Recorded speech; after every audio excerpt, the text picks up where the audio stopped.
जय हिंद कक्षा 11 के विद्यार्थियों, आपका फिर से बहुत बहुत स्वागत है। और आज हम कक्षा 11 की गणित पाठ 2 संबंध एवं फलन की प्रश्नावली 2.3 करने वाले हैं। इस प्रश्नावली के अंदर आपको पढ़ना है कि फलन क्या होता है और फिर उसी से रिलेटेड आपकी प्रश्नावली है 2.3। तो चलिए शुरू करते हैं।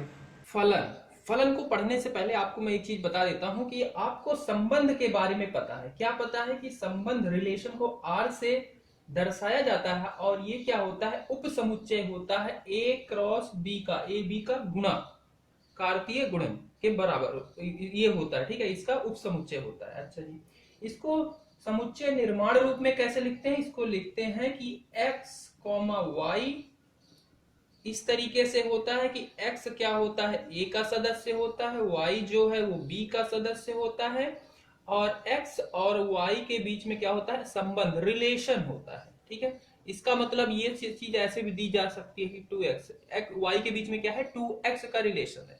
तो ये मैंने यहाँ पे बताया कि x और y के बीच में कुछ रिलेशन होगा, कुछ अलग अलग हो सकता है, निश्चित होगा। ठीक है, अच्छा जी, तो फलन क्या होता है? तो फलन क्या है कि ये एक तरीके का संबंध ही है, पर उसमें क्या है, कुछ कंडीशन, कुछ शर्तें दी गई है कि अगर वो शर्तें पूरी करता है कोई संबंध तो उसी को हम फलन कहने लगते हैं। ठीक है,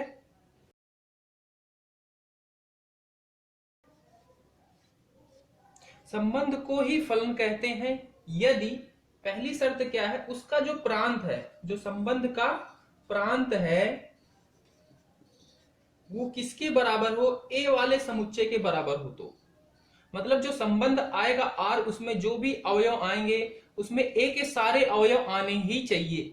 ठीक है, ये तो पहली शर्त है। दूसरी शर्त क्या है कि संबंध का जो ए का होगा ना अवयव, उनका दो इमेज नहीं होनी चाहिए बी वाले समुच्चय में। मतलब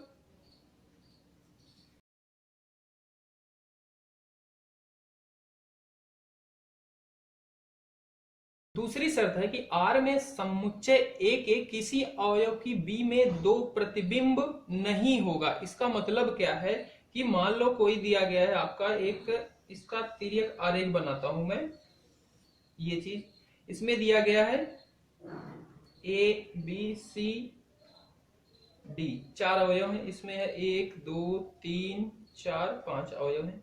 इनके और इनके बीच में क्या है, संबंध है जिसे R से दर्शा दिया है।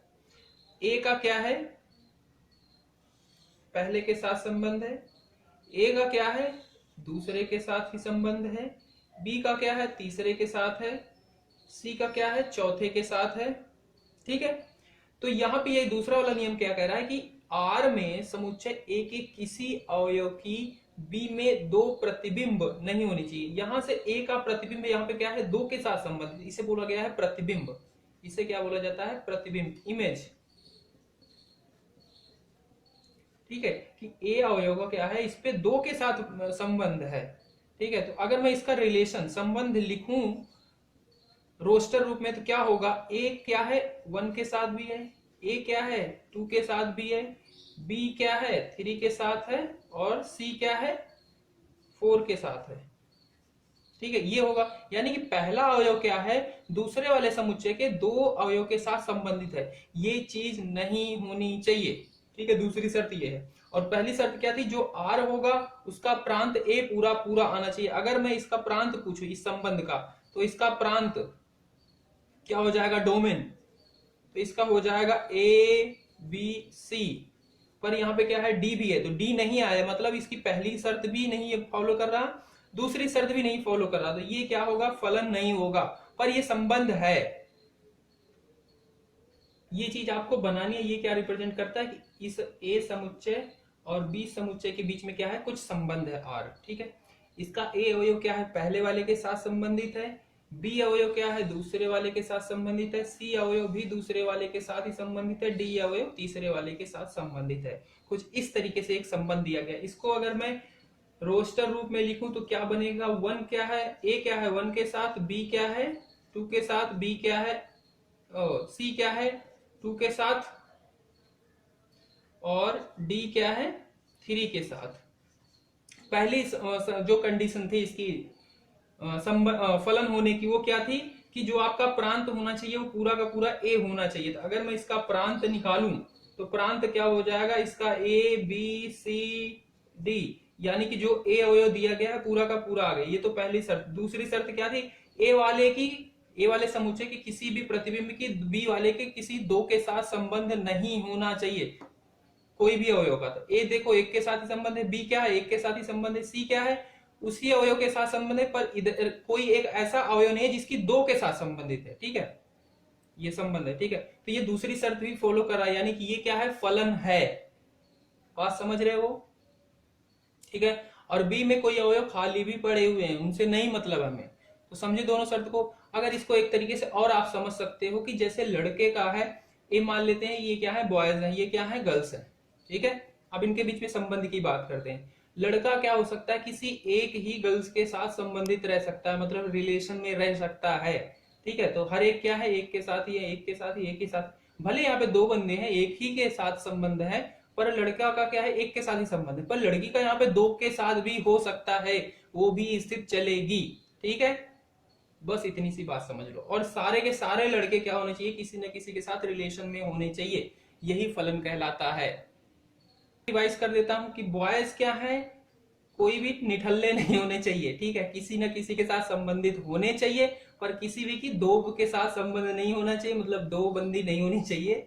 और लड़कियों के क्या हो सकते हैं, दो बंदे हो सकते हैं, कोई टेंशन नहीं, चलेगा, समाज उसे एक्सेप्ट कर लेगी। और कोई क्या होंगे, ये भी ठल्ली ही पड़ी होंगी। ठीक है, तो बस इतनी सी बात है फलन के लिए। अब हम इसकी देखते हैं कि इसे लिख, इसको दर्शाया जाता है इस तरीके से, एफ ए बी, मतलब क्या है, ए का बी पे फलन है, फंक्शन है ए का। ठीक है, इसे पढ़ते हैं, आर एक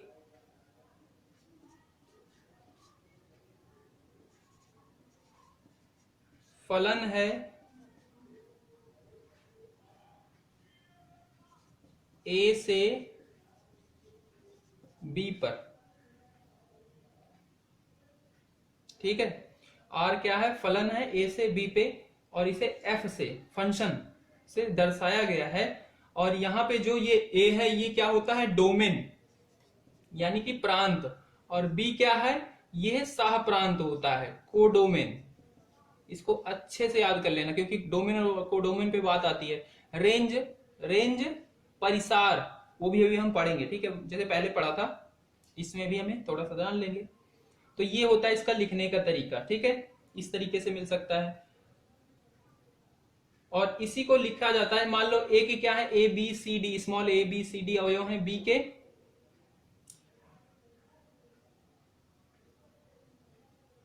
और इसे b equal to F A भी लिखा जाता है। इसका मतलब क्या है कि a का f प्रतिबिंब,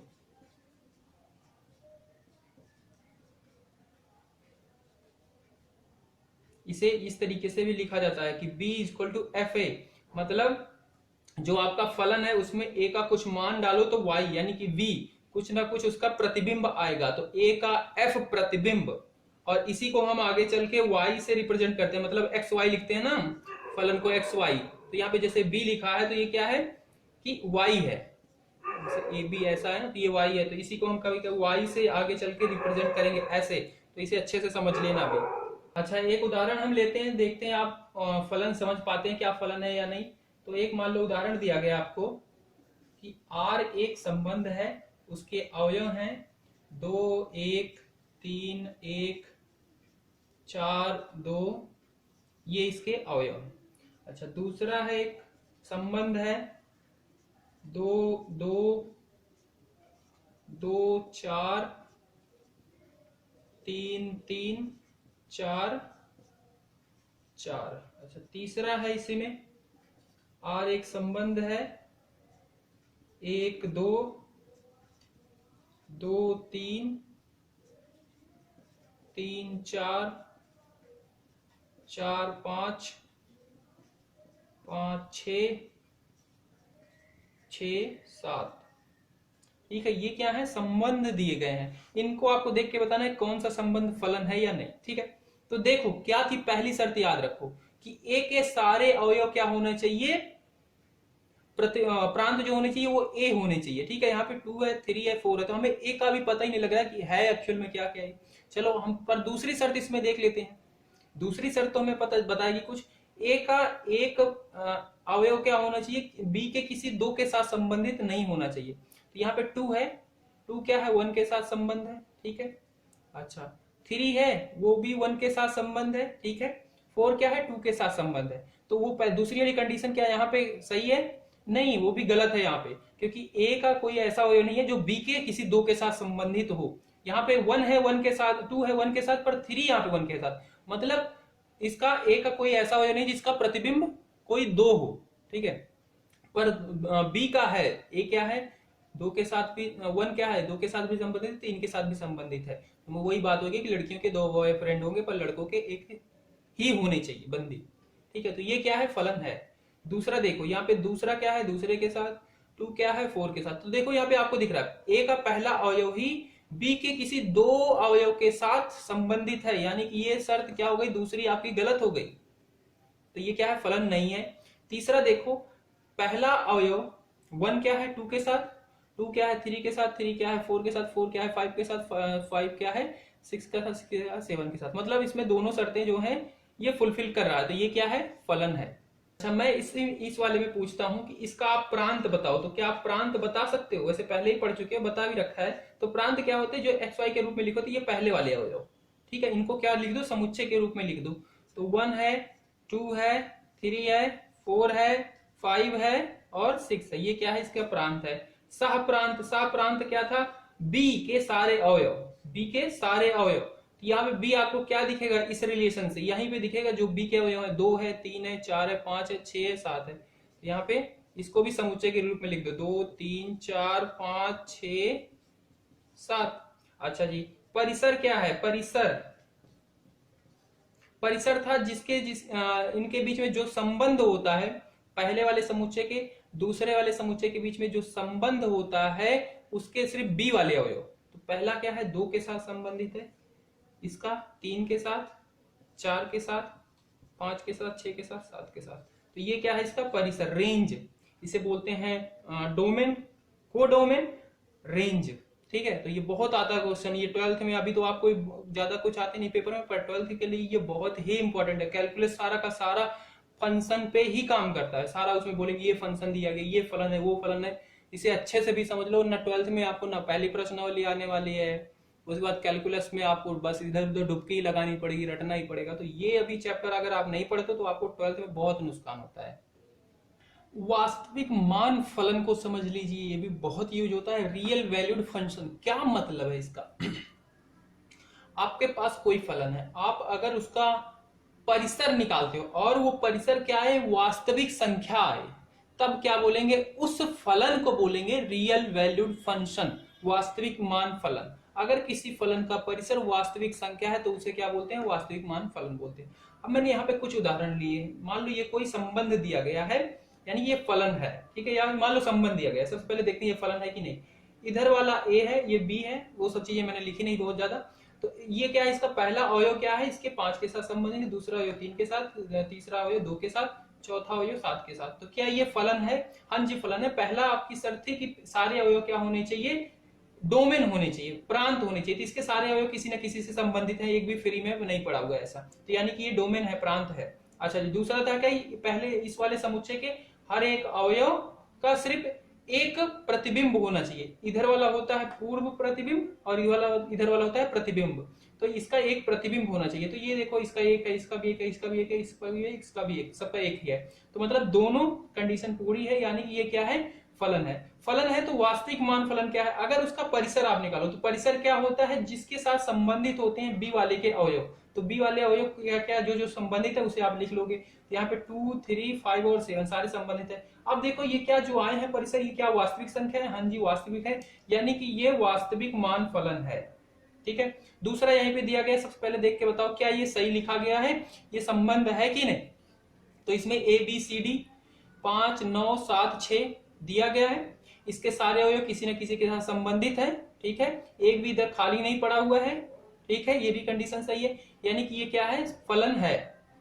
अच्छा जी, आपने ध्यान नहीं दिया गया होगा, इसमें जो है ये फलन भी नहीं है, मतलब जो लिखा गया है ये गलत लिखा गया, क्योंकि आपको पता हो मैंने जब सेट में ही पढ़ाया था कि इसके अंदर जो ए के अवयव पहले वाले समुच्चय के अंदर जो अवयव लिखे जाते हैं वो क्या होते हैं, स्मॉल लेटर में लिखे जाते हैं, पर यहाँ पे कैपिटल में लिखा है, तो ये गलती है इसमें, ठीक है, इसलिए मैं इसे सही कर लेता हूँ, इसे स्मॉल ABCD लिखेंगे, ये हमने पहले चैप्टर में ही पढ़ा था, ठीक है, तो सही से पढ़ो, सही से माइंड को एक्टिव रखो, ठीक है।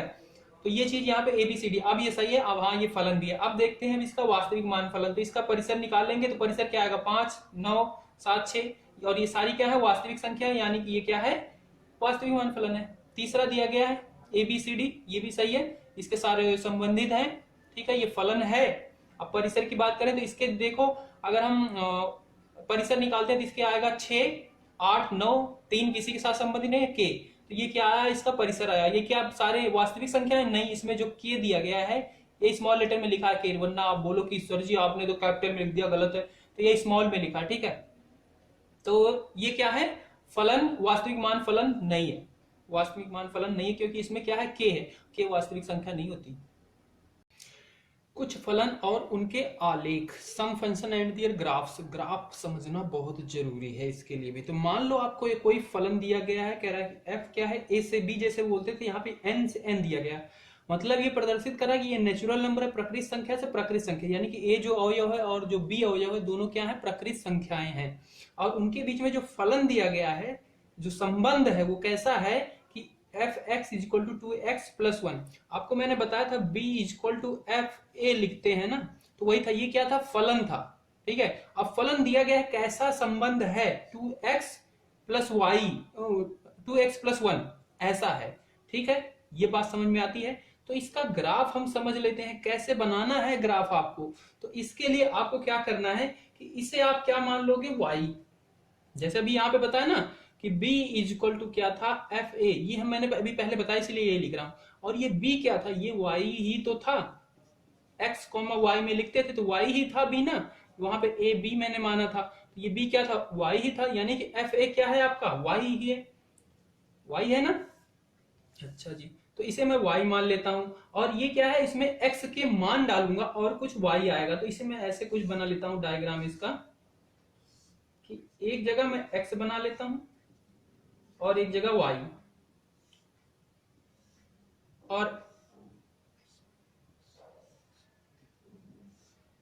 और ये कौन से दो समुच्चय हैं, नेचुरल नंबर के समुच्चय हैं, ठीक है, ए बी कुछ भी है, कैपिटल ए से लिखा गया वो उसमें भी नेचुरल नंबर, कैपिटल बी से लिखा गया उसमें भी नेचुरल नंबर, तो यानी कि ए में मैंने माना है x, तो x में मैं कुछ भी डालूंगा,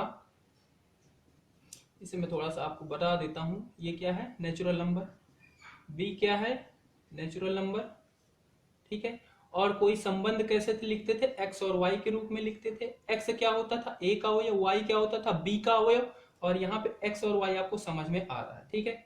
अब y का मान निकालने के लिए आपको x में कुछ डालना पड़ेगा, यानी कि इस फंक्शन में कुछ डालोगे तो y कुछ आएगा रिजल्ट में, ठीक है।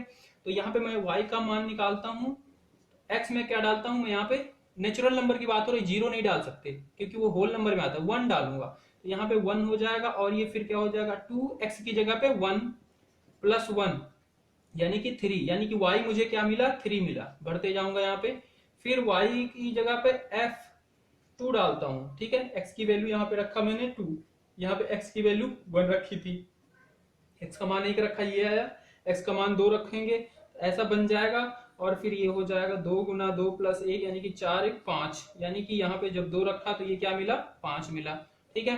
अब देखो यहाँ पे मैं x का मान क्या रखता हूँ, 3 रखता हूँ, तो y का मान क्या हो जाएगा, f3 हो जाएगा, और f3 क्या हो जाएगा, 2 इंटू 3, 2 गुना 3 प्लस 1, 3 दूनी 6 1 7 हो जाएगा। x का मान मैं 4 लेता हूं, क्योंकि नेचुरल नंबर प्रकृत संख्या तो -1 इसमें नहीं ले सकते, हाँ, तो ये क्या हो जाएगा, f4 हो जाएगा, 4 हो जाएगा, तो ये हो जाएगा 2 गुना 4 प्लस 1 यानी कि 8 1 9, ठीक है।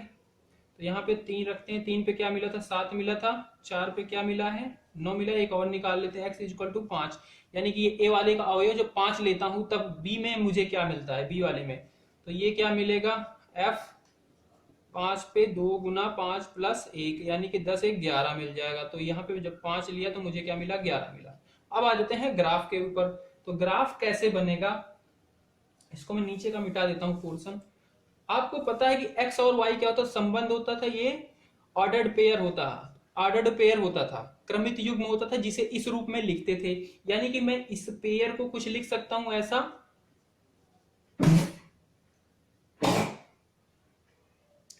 इस पेयर को मैं लिख सकता हूं 1 3 2 5 3 7 4 9 5 11। और अगर आपको पता है कार्तीय तल आपने पढ़ा हो, तो उसके अंदर जो एक्स वाई ग्राफ बनता था, बनता है, बनता था क्या, क्या बनता है ही, तो उसमें किसी भी बिंदु को रिप्रेजेंट करने के लिए हमें इसी एक्स वाई के रूप में लिखना होता था। मान लो ये कोई बिंदु है, तो यहां पे लिखते थे कि एक्स इतना है, वाई इतना है।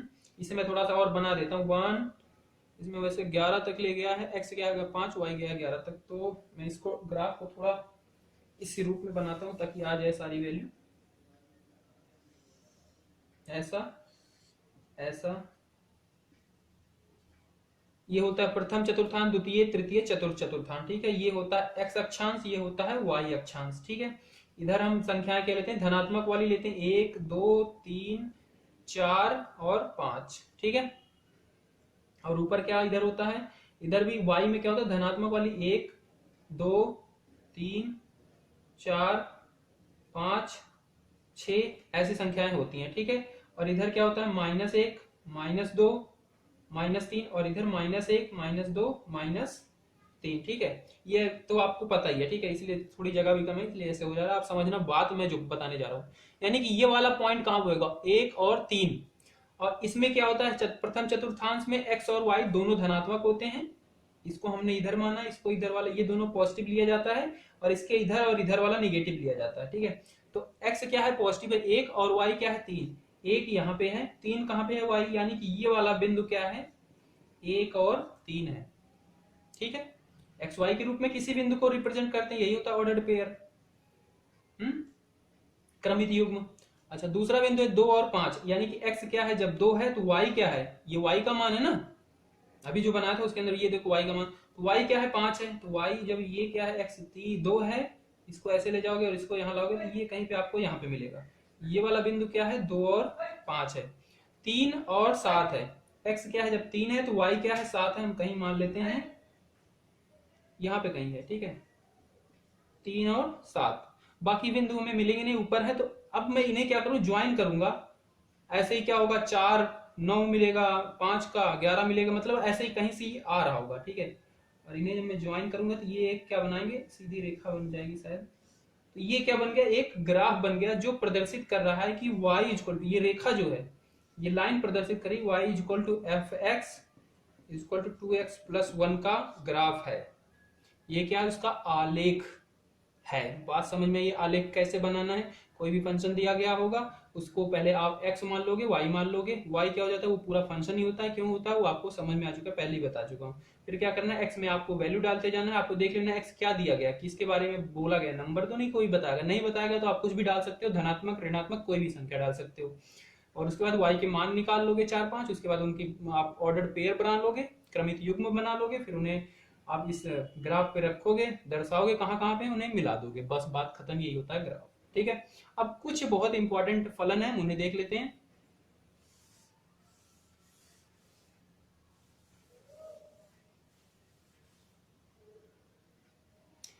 तत्समक फलन, आइडेंटिटी फंक्शन कहते हैं। इसे हम क्यों पढ़ रहे हैं, क्योंकि आपको कहीं पे क्वेश्चन आएगा, उसमें बस यही बोल देते हैं कि आइडेंटिटी फंक्शन है, तत्समक फलन दिया गया है, तो आपको समझ जाना है तत्समक फलन का मतलब क्या है। इसका ग्राफ क्या होता है, कुछ इस रूप में होता है कि, ठीक है, एक सीधी लीनियर रेखा जाती है, सीधे ऐसे चली जाती है मिडिल से। इसका फंक्शन क्या होता है, ये दिया गया है r से r, मतलब दोनों अवयव क्या है, वास्तविक संख्याएं, रियल नंबर, कैपिटल R से रिप्रेजेंट करते हैं वास्तविक संख्या, रियल नंबर को, ठीक है। और इसका जो फंक्शन है, फंक्शन का क्या काम है, F X equal to X है, मतलब x में आप कुछ भी डालोगे वही मिलेगा y। क्या मतलब हुआ, मैं इसे समझा देता हूं, ये x हो गया, ये y हो गया।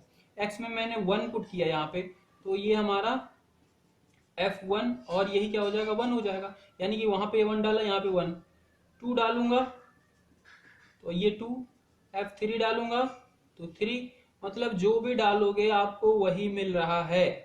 और अगर मैं इसका ऑर्डर बनाऊं तो 1 1 2 2 3 3, ये ऑर्डर है। ये बिंदु कहां पे होते हैं, ये यहीं पे होगा, x क्या है 1 है, y क्या है 1 है, ये वाला x2 है, y क्या है 2 है, x3 है, y भी यहीं पे 3, तो यही वाली रेखाएं बनेंगी, ये होता है तत्समक फलन। इसको अच्छे से ग्राफ समझ लेना, इसका ये फंक्शन समझ लेना फलन, ताकि कहीं पे आए तो आप यूज कर सको, समझ सको। ठीक है, ये वैसे यूज होता है कि सीधा नाम दे देगा, तो आपको समझ जाना क्या होता है, उसका विशेषता, प्रॉपर्टी, कैसा ग्राफ होता है, ये सारी चीजें। दूसरा है अचर फलन।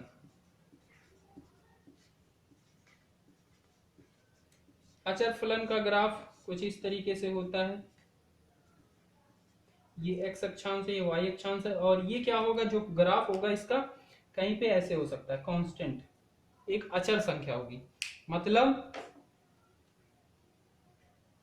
कि फंक्शन तो आपका क्या होगा, रियल नंबर। रियल नंबर आपको पता है ना, वास्तविक संख्याएं, वास्तविक संख्याएं कुछ भी, धनात्मक वाली, ऋणात्मक वाली, बटे वाली, दशमलव वाली, कुछ भी, और उसके बीच में कैसा फंक्शन होगा, जो संबंध है वो एक्स और वाई के बीच में कैसा है, कोई कांस्टेंट सी, अचर संख्या है।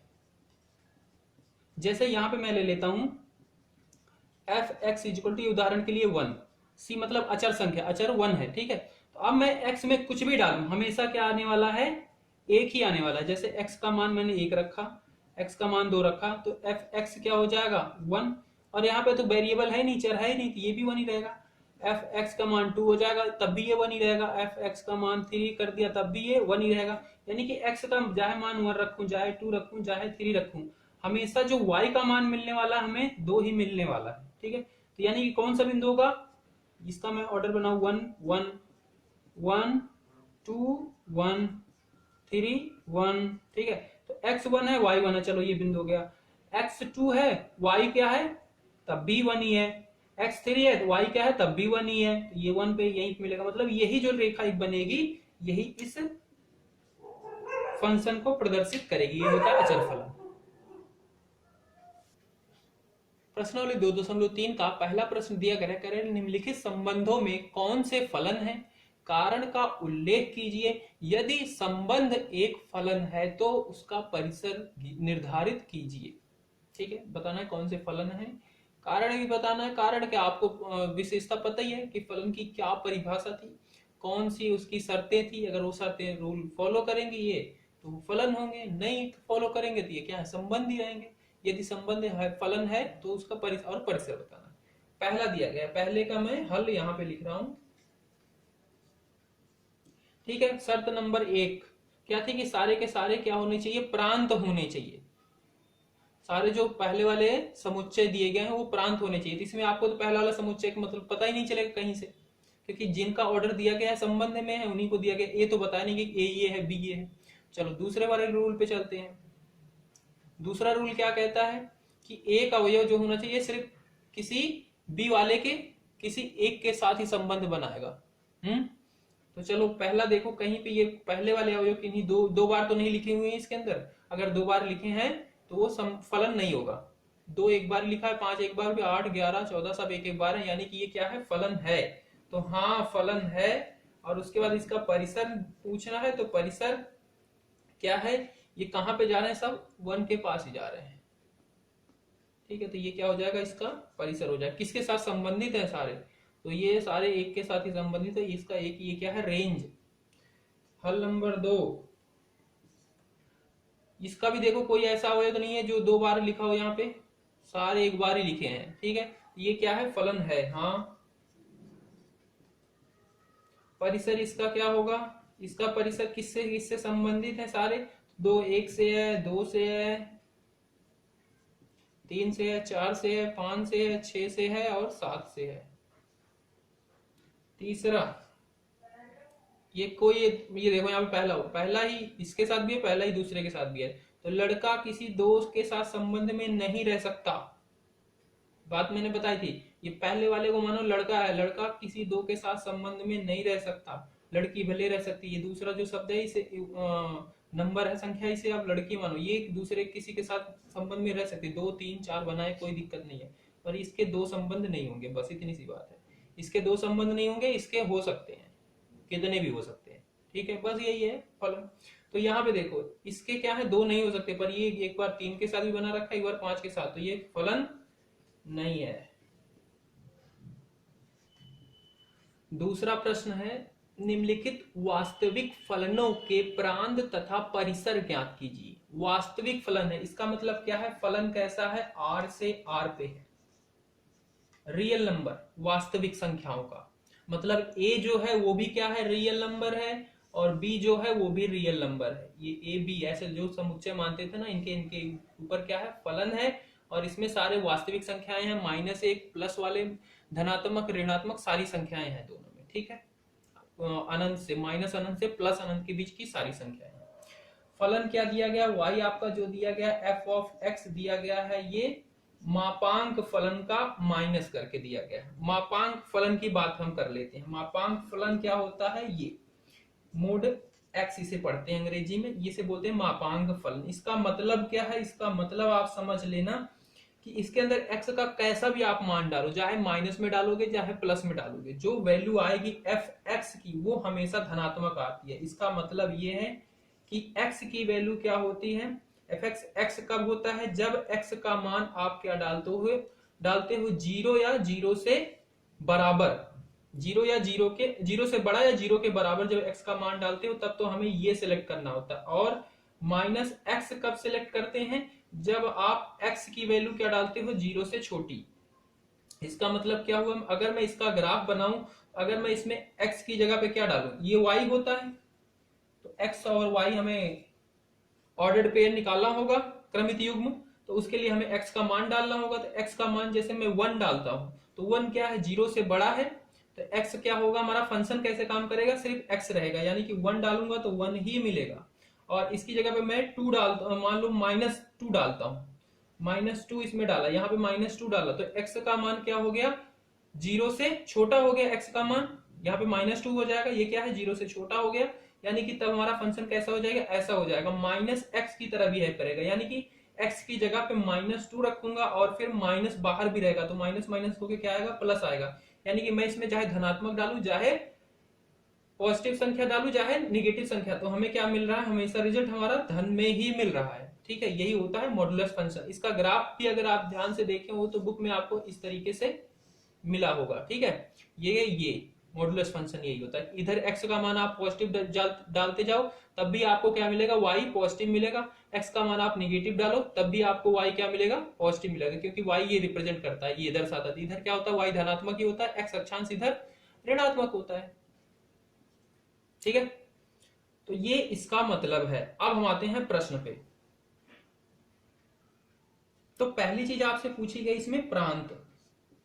प्रांत क्या होता है, जो a होता है, यानी कि जैसे वास्तविक फलन से वास्तविक संख्या से वास्तविक संख्या के ऊपर है, तो a क्या है यहाँ पे, वास्तविक संख्या, यानी कि r क्या होगा, इसका प्रांत होगा, सारा का सारा वास्तविक संख्या इसकी क्या हो गई, प्रांत हो गई।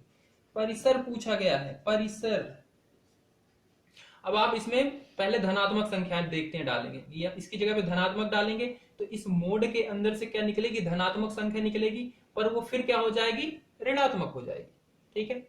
धनात्मक अनंत डाल लो फिर भी वो आएगी तो ऋणात्मक अनंत ही आएगी, यानी कि सबसे छोटी संख्या क्या हो गई, ऋणात्मक अनंत, ठीक है। और फिर हम जाते हैं इसमें पॉजिटिव वाले संख्या, निगेटिव वाले संख्या डालते हैं इसके अंदर। तब मान लो कि मैंने डाला पॉजिटिव, ऋणात्मक का 10 डाला, -10 डाला, तब क्या आएगा, तब भी इसके अंदर से निकलेगा जो संख्या वो क्या होगा, पॉजिटिव ही निकलेगा, ठीक है। पर इधर ये बाहर फिर इसे माइनस बना देगा, यानी कि क्या हो जाएगा, ये -1 तक इसकी क्या है, रेंज है, माइनस अनंत से -1 तक इसकी क्या है, रेंज है। दूसरा प्रश्न है f(x) √ में 9 - x², x का वर्ग, ठीक है। और फलन वही क्या है, वास्तविक फलन है, यानी कि a भी समुच्चय r है और b भी समुच्चय r है। r का मतलब वास्तविक संख्या, मैंने यहाँ पे बनाया, इनके बीच में क्या है, रिलेशन दिया है, सॉरी f बना देते हैं, फलन है, ठीक है, क्योंकि बता रखा है क्वेश्चन में कि फलन ही है। तो इसके अंदर सारी वास्तविक संख्या, इसके अंदर भी सारी वास्तविक संख्या है, मतलब कि आप x और सारी वास्तविक संख्या डाल सकते हो और मिलेगी भी आपको क्या, वास्तविक संख्या ही मिलेगी, इसके अलावा और कुछ नहीं मिल सकती। चलो अब बात करते हैं हम इसके प्रांत की। तो प्रांत में क्या है, प्रांत क्या होता था, कोई भी संबंध है वो फलन होने के लिए क्या पहली कंडीशन क्या थी, पहली शर्त क्या थी कि सारा का सारा प्रांत क्या होना चाहिए, ए होना चाहिए था, यानी कि ये पूरा अवयव ही होना चाहिए था। ये पूरा अवयव क्या है, वास्तविक संख्या, यानी कि रियल ही होगा, रियल नंबर, ठीक है। परिसर,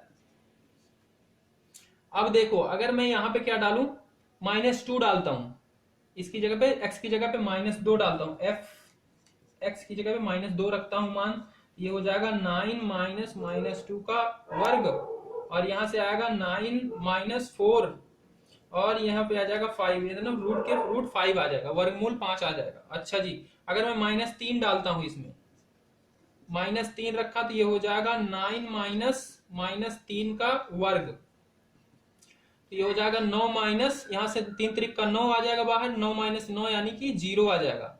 अगर मैं -4 डालता हूं, -4 डालूंगा तो ये हो जाएगा 9 माइनस -4 का वर्ग, तो हो जाएगा 4 चौक 16, यानी कि 9 - 16, ठीक है, जो कि क्या आ जाएगा, माइनस में संख्या आएगी, 9 में 16 में से 9 गए, कितना आएगा, 7 आएगा, -7, ठीक है। तो इसे क्या लिखते हैं, आयोटा ओएटा लिखते हैं। और आयोटा क्या होता है, ये माइनस की इस रूप में जो संख्याएं होती हैं, ये रियल नंबर नहीं होते, इमेजिनरी नंबर होते हैं, काल्पनिक संख्याएं होती हैं, ठीक है। इसे ऐसे लिखते हैं, -1 लिखेंगे, ठीक है। तो ये सारी चीजें क्या होती हैं, काल्पनिक संख्याएं होती हैं। और यहाँ पे आपको बोला है कि दूसरा क्या है, आर ही है, वास्तविक संख्या ही है, तो मतलब आप -4 नहीं डाल सकते। कहां तक डाल सकते हैं, -3 में डाल सकता हूं, ठीक है। ऋणात्मक वाली तो बात हो गई कि -3 तक ही डाल सकता हूं। अब मैं धनात्मक की साइड देखता हूं, धनात्मक में अगर, तो धनात्मक में भी 3 तक ही डाल सकते हैं, क्योंकि 3 से बड़ा डालेंगे अगर, मतलब मैं 4 अगर इसमें रखूंगा तो फिर वही 16 ही हो जाएगा, और फिर भी वही क्या आ जाएगा, अयोटा के रूप में आएगा, काल्पनिक संख्याएं आ जाएंगी जो कि वास्तविक संख्याएं नहीं होती हैं, ठीक है। तो यानी कि इसकी रेंज क्या हुई, -3 से +3। तो लिखेंगे कैसे कि रेंज क्या है इसकी, आप तो ऐसे चाहो तो -3 -2 -1 0 1 2 3 ऐसे लिख सकते हो, या फिर आप दूसरी तरीके से भी लिख सकते हो, समुच्चय निर्माण रूप में भी। तीसरा है प्रश्न, एक फलन f(x) = 2x - 5 द्वारा परिभाषित है, निम्नलिखित के मान लिखिए। जिसमें से पहला दिया गया f0, मतलब इस फलन में आप x का क्या मान दिया गया है, 0 डालो तो क्या मिलेगा, 7 डालो तो क्या मिलेगा, 3 डालो तो क्या मिलेगा, f0 डालो तो भाई x की जगह बस 0 रखो और इसे हल करो। तो यहाँ पे 2 से गुणा करोगे 0 में तो हो जाएगा 0, यानी कि -5 आएगा। दूसरा, तीसरे का दूसरा दिया गया है, f7 पे निकालना है, तो ये क्या हो जाएगा, 2 × 7 -5, तो 7 दूनी 14, 14 - 5 कितना हो जाएगा, 9, तो इसका मान 9 आ जाएगा। तीसरा है f-3, -3 इसमें डालो, ये हो जाएगा 3 दूनी 6, यानी कि -6 -5 -11, ठीक है। अच्छा, चौथा दिया गया है, चौथा प्रश्न दिया गया है, ft सेल्सियस तापमान का फ़ारेनहाइट तापमान में प्रतिचित्रण करता है, जो Tc 9c/5 + 32 द्वारा परिभाषित है, निम्नलिखित को ज्ञात कीजिए। तो बस इसमें c की जगह पे 0 रख दो, तो c की जगह पे जब 0 रखोगे तो ये हो जाएगा 9 × 0/5 + 32, तो ये गुणा होगा 0 से, तो ये हो गया 0, और 0/5 है, तो ये क्या हो गया, पूरा का पूरा 0, यानी कि क्या आया, 32 आया।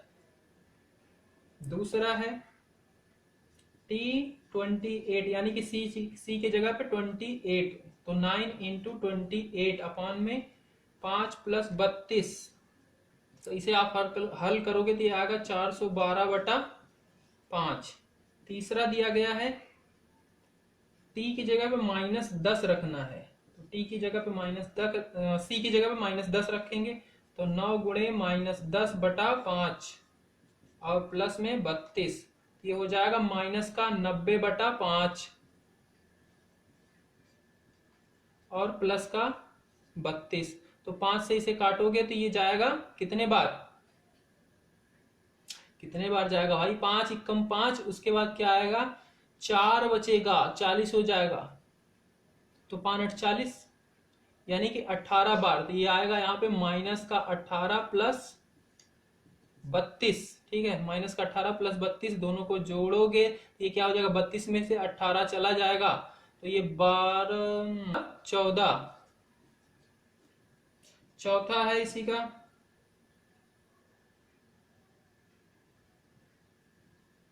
C का मान जब चौथा पार्ट दिया गया है, c का मान जब tc बराबर कितना है 212, यानी कि tc की जगह पे क्या रख देना है आपको 212 रख देना है। तो आपका tc की जगह पे 212 रख दोगे, बाकी उधर सारा मान रखोगे, तो इसे आपका c का मान निकल आएगा। और c का मान पूछ रहा है, c का मान, तो ये हो गया। अब इधर 5 को आप इधर 32 जो है प्लस में, इधर भेजोगे माइनस में हो जाएगा, तो ये 9c/5 बराबर 212 माइनस में 32। तो 32 इसमें से जब घटाओगे तो कितना हो जाएगा, ये 0, और 11 में से 3 गए, 11 गए, 10 गए, 9 गए, 8, और यहाँ पे क्या बचेगा 1, 180 बचेगा, यानी कि 9c/5। तो c बराबर क्या हो जाएगा 180, और 5 जाके इसमें गुणा हो जाएगा, और 9 नीचे चला जाएगा, तो 9 दूनी 18, यानी कि 20 हो जाएगा। तो 20 पंचे 100, यानी कि c का मान क्या आ जाएगा 100 आ जाएगा। पांचवा प्रश्न है, निम्नलिखित में से प्रत्येक फलन का परिसर ज्ञात कीजिए। fx = 2 - 3x, x क्या है वास्तविक संख्या है, किसका सदस्य है वास्तविक संख्या है, और ये क्या है 0 से बड़ा है, यानी कि कौन सी संख्याएं हैं वास्तविक जो 0 से बड़ी है। परिसर पूछा गया, यानी कि y के क्या क्या मान हो सकते हैं, कहां से कहां तक आ सकता है y, ठीक है, 0 से अनंत तक, माइनस अनंत से प्लस अनंत तक, कहां तक रेंज बतानी है, ठीक है। तो r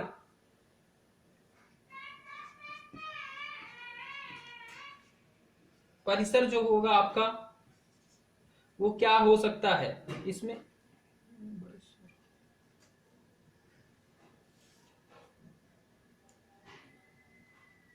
तो उसको जानने के लिए आप क्या करोगे, सबसे पहले इसमें 1 डालते हैं। 1 क्या है 0 से बड़ा है और वास्तविक संख्या भी है, ठीक। तो इसमें जब 1 डालोगे तो क्या आएगा हमारा y का मान, तो f यहाँ पे 1 रखूंगा तो ये हो जाएगा 2 - 3, यानी कि माइनस का 1, ठीक है। जब मैं इसमें क्या डाल रहा हूँ 1 डाल रहा हूं तो माइनस का 1 आ रहा है। अब मैं अगर 2 डालूंगा तब क्या हो जाएगा, ये 3 दूनी 6, फिर भी माइनस का और ही नंबर आएगा, और 10 डालूंगा तो और बड़ा नंबर आएगा, माइनस का ही, माइनस का बढ़ता हुआ नंबर जा रहा है, यानी कि x का मान अगर 0 से बड़ा है और वास्तविक संख्या है तो ये y क्या आ रही है रेंज, ये बढ़ती हुई चली जा रही है। कहां से, -1 से, -1 से कहां तक, -1 से। ये वाला सिंबल का मतलब पता है ना आपको, पहले चैप्टर में मैंने बताया था, इन सिंबल का मतलब इंटरवल अंतराल में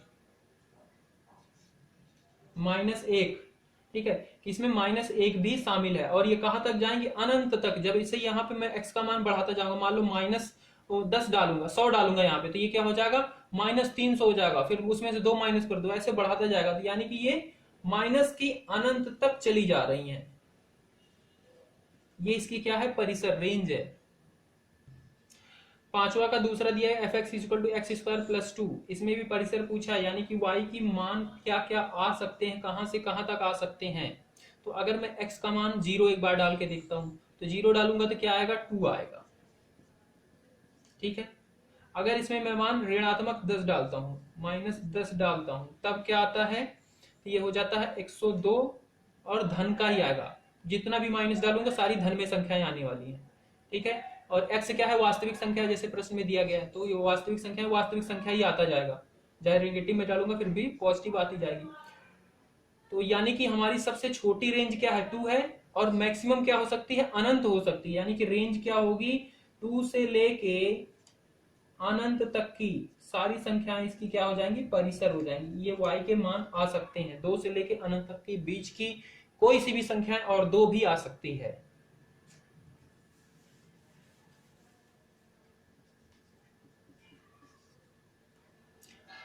पांचवा का तीसरा दिया गया fx = x, और x क्या है एक वास्तविक संख्या है। तो भैया जी जब x यहाँ पे वास्तविक संख्या है तो यहाँ पे x जो डालोगे वही आ जाएगा, यानी कि वास्तविक संख्या डालोगे तो वास्तविक संख्या ही मिलेगी। तो y क्या क्या आ सकती है, तो y आपकी क्या आ सकती है परिसर, इसकी वास्तविक संख्या ही आएगी, ठीक है। यहाँ पे 1 डालोगे 1 मिलेगा, 0 डालोगे 0 मिलेगा, निगेटिव में डालोगे निगेटिव वाले ऋणात्मक संख्याएं मिलेगी, और वही वास्तविक संख्याएं ही मिलेंगी, क्योंकि x ही वास्तविक है तो वो भी वास्तविक होगा। तो अगर आपका कोई भी डाउट है, कोई भी प्रॉब्लम है, तो आप डिस्क्रिप्शन में चेक कीजिए वीडियो के, वहां पे आपको टेलीग्राम ग्रुप दिया गया है, व्हाट्सएप ग्रुप दिया गया है, और प्लेलिस्ट दी गई है हर चैप्टर वाइज, तो आप कोई भी चैप्टर पढ़ सकते हैं आगे। बाय।